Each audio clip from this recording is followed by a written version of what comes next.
ছেলেরা তোমায় পরায় সাদা কাফন, ছেলেরা তোমায় কবরে শোয়াবে পরায় বস্ত্র সাদা কাফন। পথিকের বেশে হয়েছে তোমার এ ধরায় আগমন, সব কিছু ফেলে চলে যাবে তুমি আসিলে মরণক্ষণ, আসিলে মরণক্ষণ।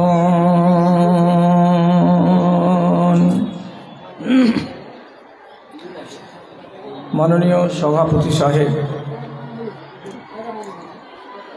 এবং আমার সামনে উপস্থিত বিভিন্ন গ্রাম থেকে, পাড়া থেকে, মহল্লা থেকে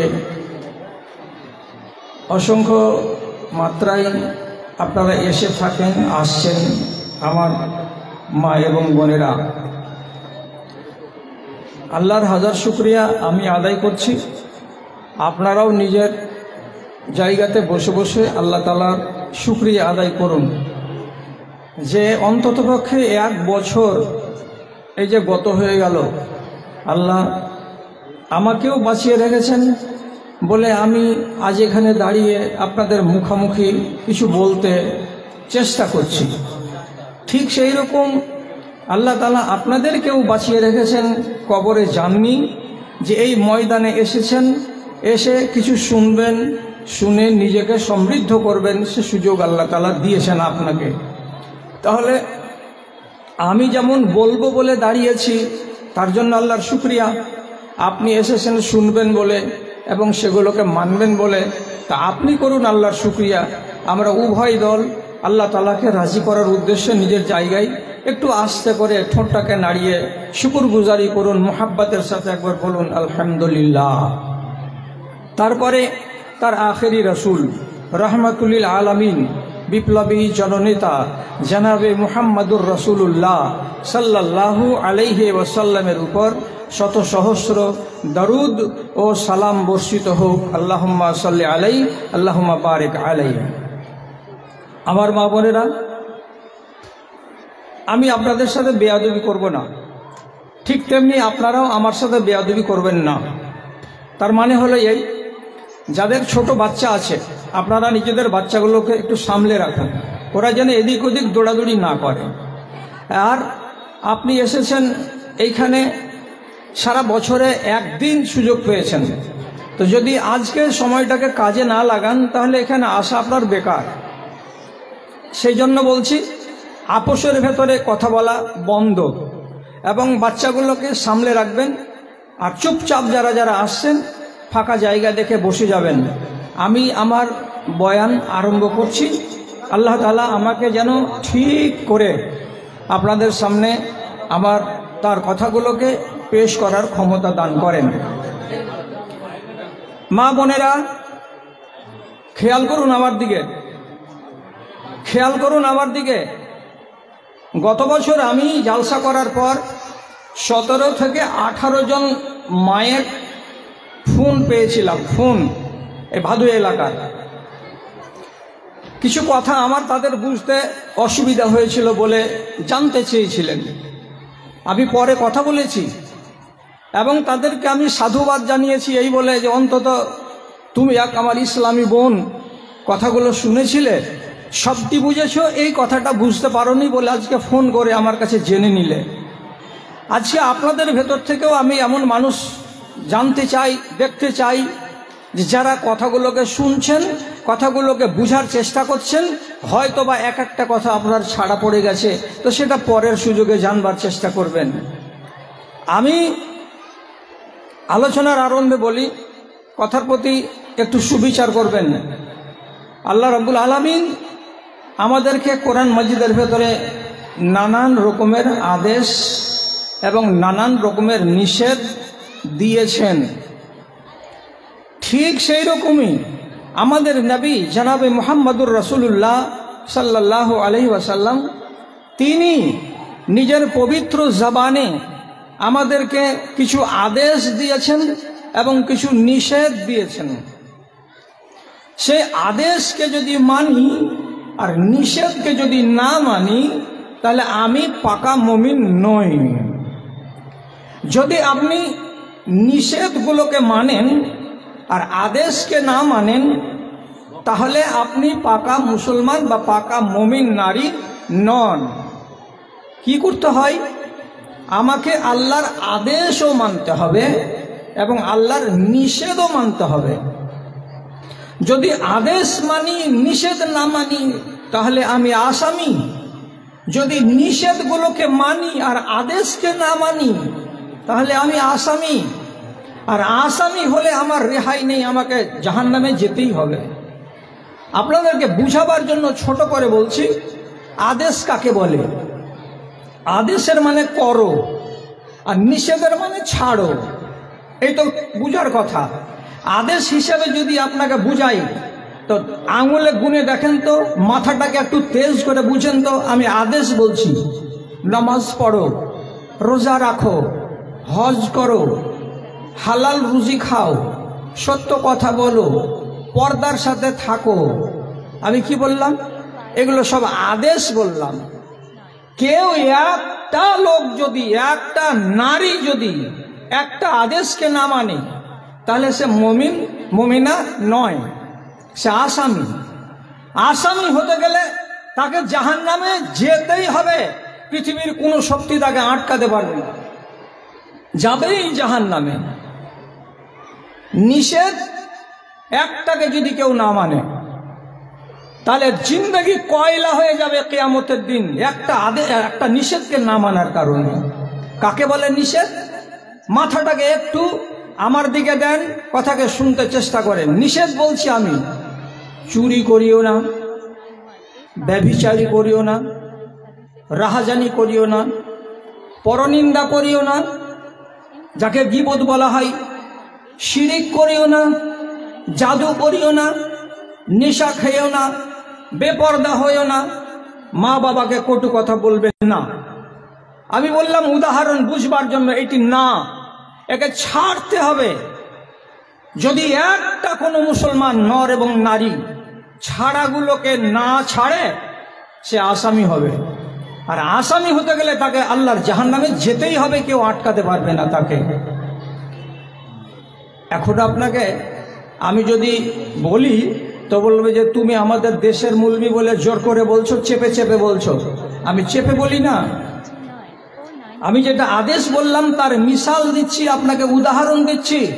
এ মজলিসে যতজন নারী আছো, কোনো একটা নারী, তোমার আলমারি ভর্তি কাপড় আছে, তোমার সারাটা বাড়িতে টাইলস আছে, তোমাকে আল্লাহ তাআলা ধন সম্পদ, জমি, জিরাত, গাড়ি বাড়ি, আয়েশ আরাম সব দিয়েছে, সব কিছু আছে তোমার কাছে। তোমার কাছে নমাজ নাই। কাগজ আনো, লিখে দিচ্ছি তোমার নাম দিয়ে, তুমি জাহান্নামী, তুমি শয়তান। একগুলো বেটা ছেলের শয়তান, একগুলো মেয়ে ছেলের শয়তান। যে নামাজ পড়ে না সে নারী হলো শয়তান, একদম জিন্দা রূপ একটা, এটা জীবন্ত শয়তান। আসল শয়তানকে চোখে দেখতে পাই না, কিন্তু যে শয়তানকে চোখে দেখছি এটা মানুষের মধ্যেকার শয়তান। আপনি রাগ করে বলবেন আমাকে কেন শয়তান বানালেন? শয়তান কেন বানালাম? দিনে আর রাতে আপনাকে কম করে হলে 30 রাকাত নামাজ পড়তে হয়।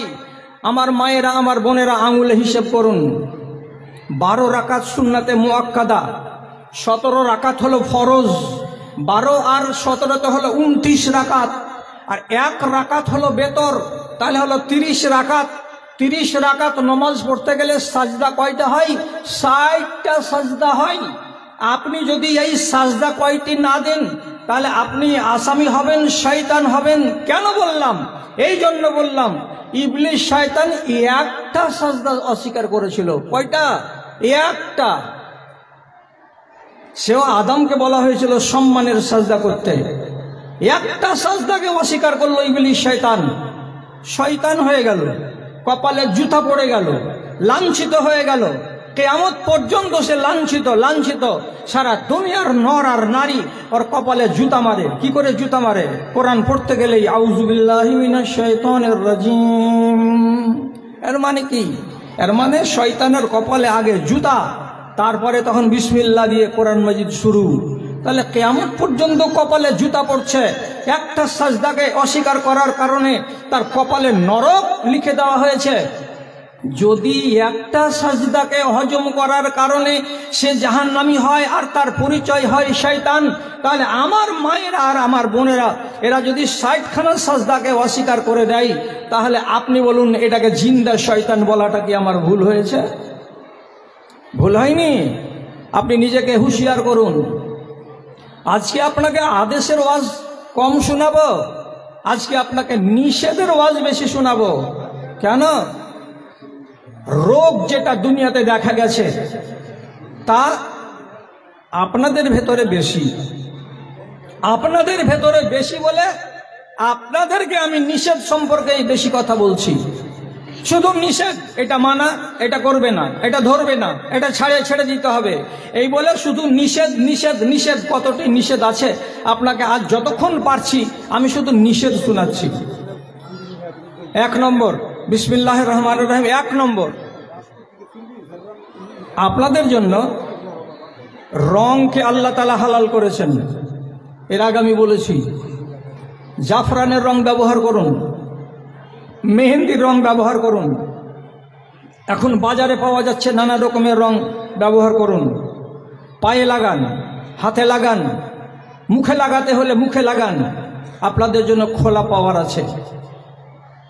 তবে একটা কথা মাথায় রাখবেন, আপনি আতরের শিশির ঢাকনা খুলে নিজের কাপড়ে আতর লাগাতে পাবেন না।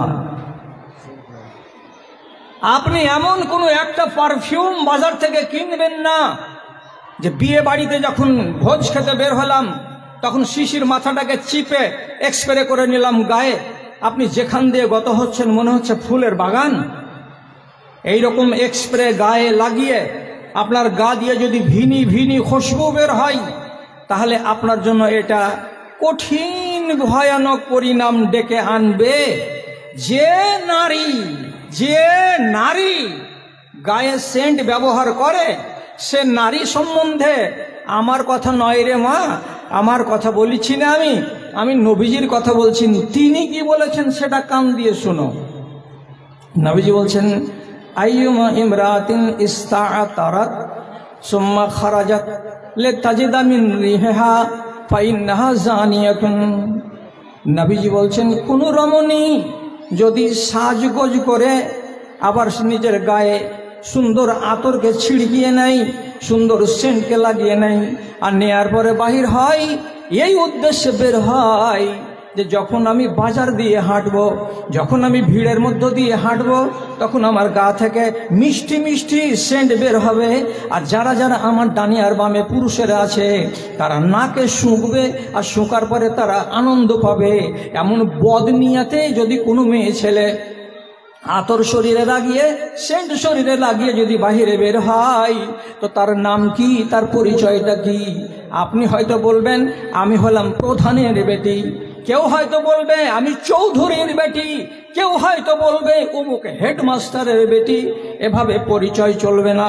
নবী করিম সাল্লাল্লাহু আলাইহি ওয়াসাল্লাম বলছেন তার পরিচয় হলো কি, ফাইন্নাহা জানিয়াতুন। ওই বেটি ছেলেটা হলো বেশ্যা, ওই বেটি ছেলেটা হলো রান্ডি, ওই মেয়ে ছেলেটির কপালটা খারাপ আছে। আর যেই মেয়ে ছেলে নিজেকে বেশ্যার খাতায় নাম লিখালো, যেই মহিলাটা নিজেকে রান্ডির খাতায় নাম লিখালো, তার কিয়ামত অন্ধকার অন্ধকার। একটা নিষেধ হলো।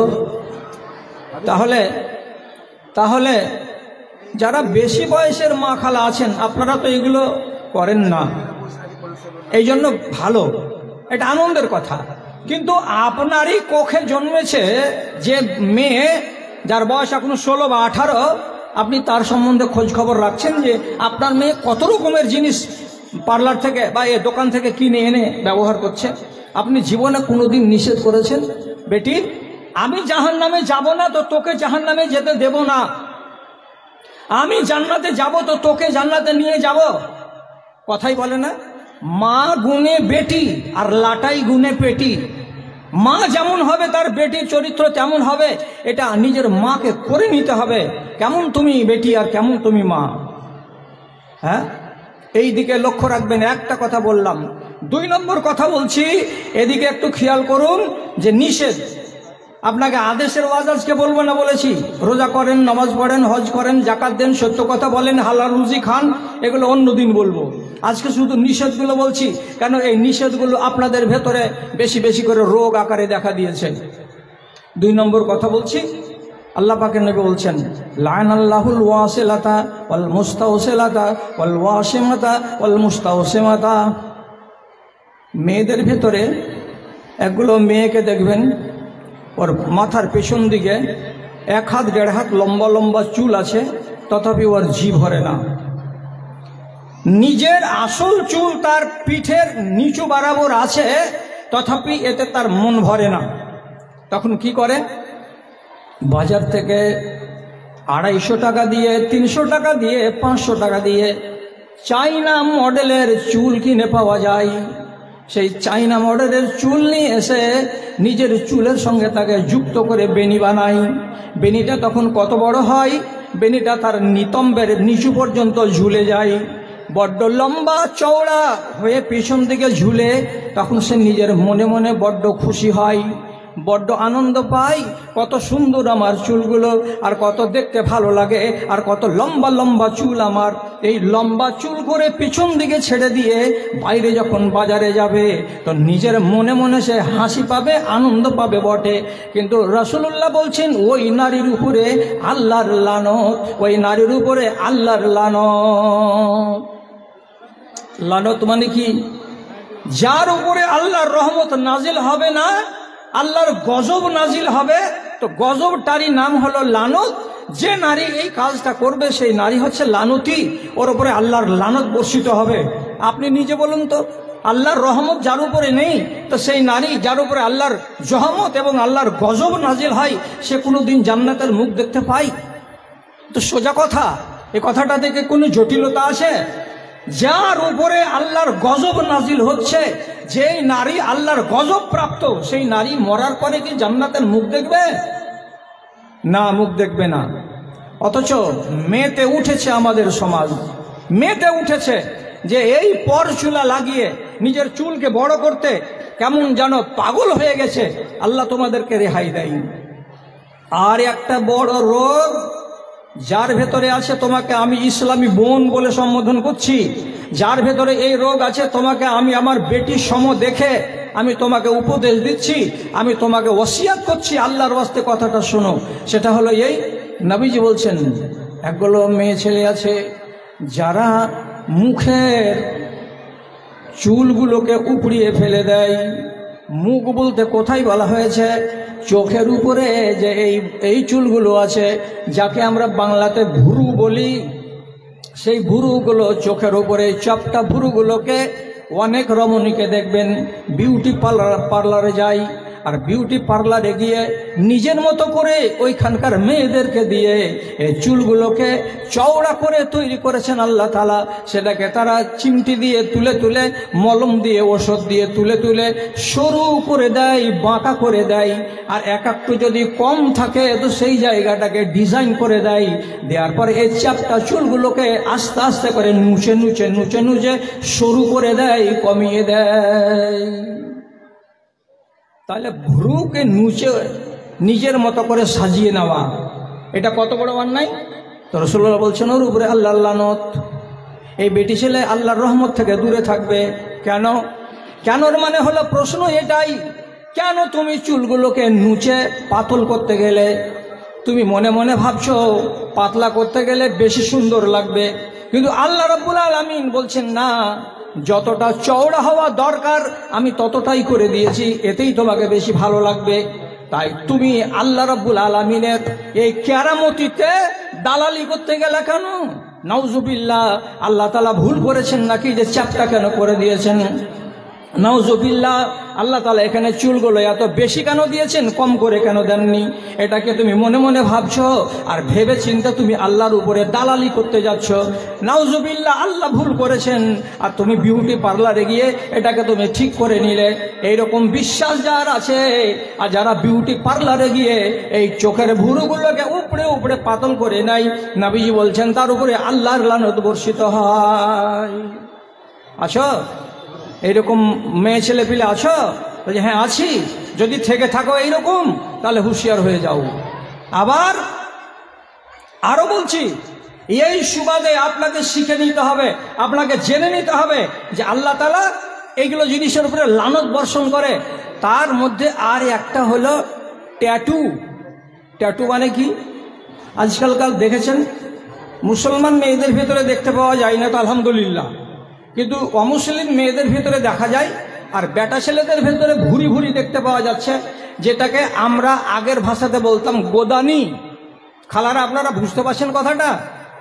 গোদানি, গোদানি মানে কি? হাঁড়িওয়ালি মেয়েদের কাছে দেখেননি ওদের গায়ে, ওদের কপালে, ওদের হাতে কালো কালো দাগ দিয়ে নকশা বানিয়ে রেখেছে, ফুলের নকশা, গয়নার নকশা, আর কোনো নকশা, বিভিন্ন রকমের নকশা, যেটা মরে গেলেও গা থেকে মিটবে না এই কালো দাগটা। আমরা বলতাম এটাকে গোদানি, এটাকে বলা হয় ট্যাটু। যদি কোনো বেটা ছেলে ট্যাটু করে, আর যদি কোনো মেয়ে ছেলে ট্যাটু করে, গায়ে ট্যাটু লাগিয়ে দেয় কপালে বা থুতনিতে বা হাতে বা কোনো এক জায়গায়, তাহলে ও মেয়ে হলো লানতি। আর যার উপরে আল্লাহর লানত বর্ষিত হবে, একদম পরিষ্কার মাথাতে জেনে নাও, তোমার কপালে জান্নাত আল্লাহ তাআলা লিখেননি। তুমি আল্লাহর লানত প্রাপ্ত মেয়ে ছেলে, তোমাকে লানত নিয়েই আল্লাহর জাহান্নামে যেতে হবে। এই রোগ থেকে আমার মায়েরা এবং আমার বোনেরা যেন মুক্ত থাকে আল্লাহর কাছে, সেটা দোয়া করব। তবে আরেকটা রোগ এসেছে, সেই রোগটাকে আপনারা সবাই চোখে চোখে দেখছেন, কিন্তু কোনোদিন কেউ হক কথা বলেন না।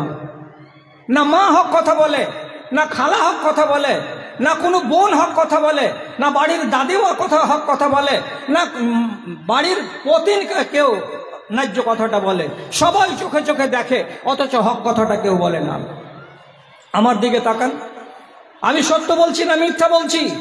আরে মুসলমানদের বেটি, তোমাকে জিনাত করতে আল্লাহ রাব্বুল আলামিনের নবী পাওয়ার দিয়েছেন, জিনাত করো। শ্বশুরের বাড়ি যাওয়ার দিন আজকাল শেরশাবাদের বেটিরা কেমন করে সাজে, আপনাদের মনে পড়ছে? ও নারীরা ভাদু এলাকার, মনে পড়ছে আপনার বেটির সাজ? যখন বিদায় যাবে বাড়ি থেকে, কি সাজে আপনি নিজের বেটিকে পাঠাচ্ছেন, মনে নাই? আমি বলে দেব, 5,000 টাকা, 3,000 টাকা, 4,000 টাকা ফিস দিয়ে পার্লার থেকে আপনি বেটি ছেলেকে ভাড়া করে আনছেন।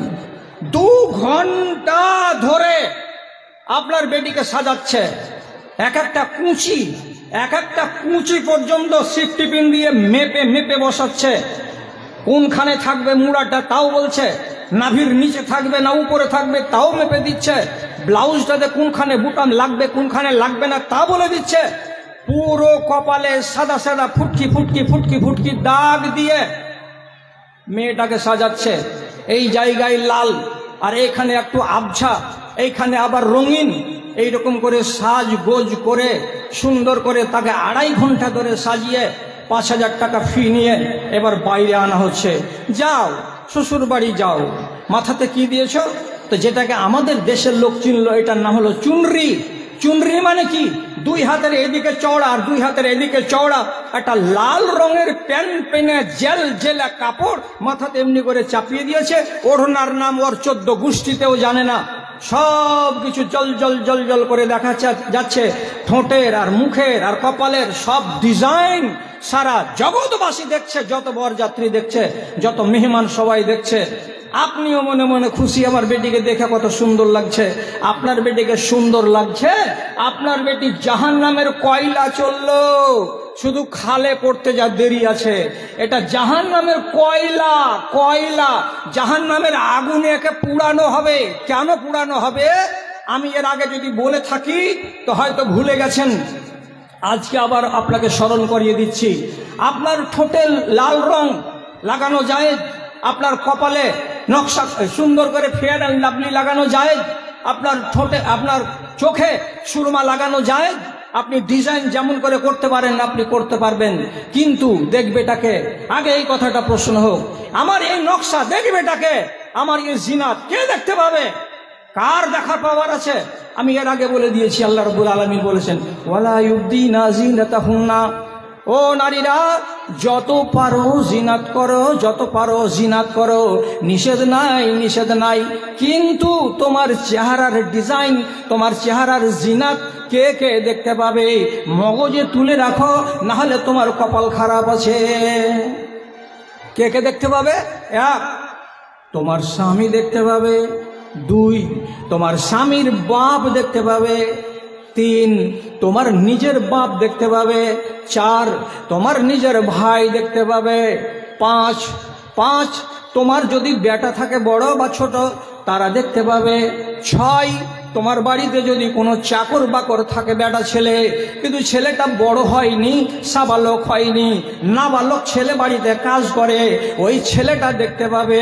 এই 6 রকমের বেটা ছেলেকে বাদ দিয়ে পৃথিবীর অন্য কোনো বেটা ছেলে যদি তোমার চেহারা দেখতে পাই, তোমার লাল লাল ঠোঁট দেখতে পাই, তোমার নকশা করা গাল দেখতে পাই, তোমার কপালের ডিজাইন যদি দেখতে পাই, তাহলে জেনে রাখো, জেনে রাখো, আল্লাহ রাব্বুল আলামিনের কানুনকে তুমি বুড়ো আঙুল দেখিয়েছো। আল্লাহর কানুনকে যারা অবজ্ঞা করে আর আল্লাহর কানুনকে যারা বুড়ো আঙুল দেখায়, আল্লাহর কসম খেয়ে বলছি, একটা নিষেধকে না মানতে গেলে তুমি আসামি হবে, আর আসামি যদি হও তোমার কপালে জাহান্নাম লেখা যাবে। কাজে ডিজাইন করছো তো করো, কিন্তু মুখটাকে ঢেকে নিয়ে শ্বশুরের বাড়ি যাও, আর মুখটাকে খোলা রেখে সবগুলো নকশা দেখাতে দেখাতে যদি শ্বশুরের বাড়ি যাও, তাহলে তুমি মা জেনে শুনে বুঝে সুঝে তোমার বেটিকে আগুনের দিকে ঠেলে দিলে। তোমার বেটি মরা পর্যন্তই যা দেখো দেখো, মরার পরে তোমার বেটি কয়লা হয়ে জ্বলবে। মানতে পারো? শতকরা 90টা মা এ দেশের মানবে না। এত কড়া কথা কি আর মানা যায়? ভালো করে মনে রাখবেন, হযরতে মুআবিয়া মদিনা এলেন একদিন বেড়াতে, তো বেড়াতে এসেছেন, তো ওর হাতে কি একটা লোক চুলের এত ওটা ঝুঁটি এনে দিল, চুল নকল চুল, পরচুলা, আর এই পরচুলাটাকে উনি হাতে করে এইরকম করে ঝুলিয়ে ধরে তখন বলছে, আইনা উলামাউকুম, ওরে মদিনার লোক, তোমাদের দেশের আলেমগুলো কোথায়? তোমাদের দেশের মাওলানাগুলো কোথায়? এরা কি নিষেধ করে না নাকি এ দেশের মেয়ে ছেলেকে? জেনে রাখো, জেনে রাখো, এই পরচুলা ব্যবহার করার কারণে বানি ইসরাইলদের নারীদেরকে আল্লাহ রাব্বুল আলামিন হাজার হাজার লক্ষ লক্ষকে জাহান্নামের লোকড়ি বানিয়ে দিয়েছেন। তোমরা নবীজির উম্মত হয়ে কেমন করে বাজারে এই পরচুলাগুলো বেচো, আর কেমন করে তোমাদের বেটিরা এই পরচুলাগুলো কিনে নেয়? ওরা যেমন জাহান্নামে গেছে, তোমরাও কি জাহান্নামে যাবে নাকি? বেশি কথা বলছি না, বসে যাও। খালা বস, এই যারা ভলেন্টিয়ার তারা দাঁড়িয়ে থাকবে, বাকিটি দাঁড়িয়ে থাকিও না, খবরদার দাঁড়াবে না। আমার বয়স বেশি হয়ে গেছে, আমাকে বেশি রাগাতে গেলে কিন্তু একদম ছেড়ে ছুড়ে এখান থেকে আমি চলে যাব। বসে যা, যারা ভলেন্টিয়ার তারাই দাঁড়িয়ে থাকবে। কি বলছিলাম কথা? আব্দুল্লাহ বিন উমর ওয়াজ করছেন, মানে আব্দুল্লাহ বিন মাসউদ ওয়াজ করছেন, তোমরা দাঁতকে রেতিয়ে রেতিয়ে চোখা করিও না, তোমরা তোমাদের ভুরুকে উপড়িয়ে পাতলা করিও না, তোমরা তোমাদের চুলে নকল চুল লাগাতে যেও না। এগুলো কথা উনি ওয়াজ করছেন। একটা বেটি ছেলে মজলিসে ছিল, ওর নাম উম্মে ইয়াকুব, খাড়া হয়ে গেছে, যখন বলছে, ওই মাওলানা, যতগুলো ওয়াজ তুমি করলে, তোমার বাড়ি বাড়ি যেগুলো করছে, তো আমরা কেন ওয়াজ শুনেছ? তখন আব্দুল্লাহ বিন মাসউদ বলছেন, ইয়া আল্লাহ, আমার বাড়ি বাড়ি এগুলা কাজ করছে, কে তোমাকে বললো? তারপরে বলছে, এগুলা তুমি পাইলা কোনঠে? আমি কোরআন পড়া বেটি ছেলে, আলিফ লাম মিম থেকে শুরু করে, আলহামদু থেকে শুরু করে মিনাল জিন্নাতে ওয়ান নাস পর্যন্ত সারা কোরআন মাজিদ আমি পড়ে রেখেছি। কোনো জায়গাতে লেখা নেই যে এগুলো করা যাবে না। তুমি কোথায় পেলে এগুলা কথা? কোরআনে নাই তো। তখন আব্দুল্লাহ বিন মাসউদ বলছেন, আরে বাবা, আল্লাহ তাআলা কি এটা কথা বলেননি যে আল্লাহ যা রাসূলুল্লাহ তোমাদেরকে বলেছেন সেগুলোকে আঁকড়ে ধরো, আর যেগুলো রাসূলুল্লাহ নিষেধ করেছেন তোমাদেরকে ওগুলা থেকে দূরে হটো? এ কথাটা আল্লাহ বলেছেন কিনা? বলছে, হ্যাঁ, এটা তো আছে সূরা হাশরের ভিতরে। তো বলছে, রাসূলুল্লাহ বলেছেন এগুলো করিও না, তো তুমি মানবা কি মানবা? তখন বলছে মানবো, কিন্তু যেটা কথা হলো তোমার বাড়িওয়ালি কেন করে? তখন আব্দুল্লাহ বিন মাসউদ বলছেন, যদি আমার বাড়িওয়ালির ভেতরে এগুলো একটা দেখতে পাও, এখন বাড়ি যাও আমার, আর যাওয়ার পরে দেখো, আর দেখার পরে আমাকে এসে খবর দাও যে আমার বাড়িওয়ালির এখানকার চুলগুলো কি পাতলা করা আছে, দেখো তো। আমার বাড়িওয়ালির পিছন দিকে চুল কি জোর দেওয়া আছে, দেখো তো। আমার বাড়িওয়ালি কি ট্যাটু করে রেখেছে হাতে পায়ে কোনো জায়গায়, দেখো তো। আমার বাড়িওয়ালি কি র‍্যাপ দিয়ে ঘুষে ঘুষে তার দাঁতগুলোকে চোখা চোখা করে রেখেছে, দেখো তো। ও বাড়ি গেল,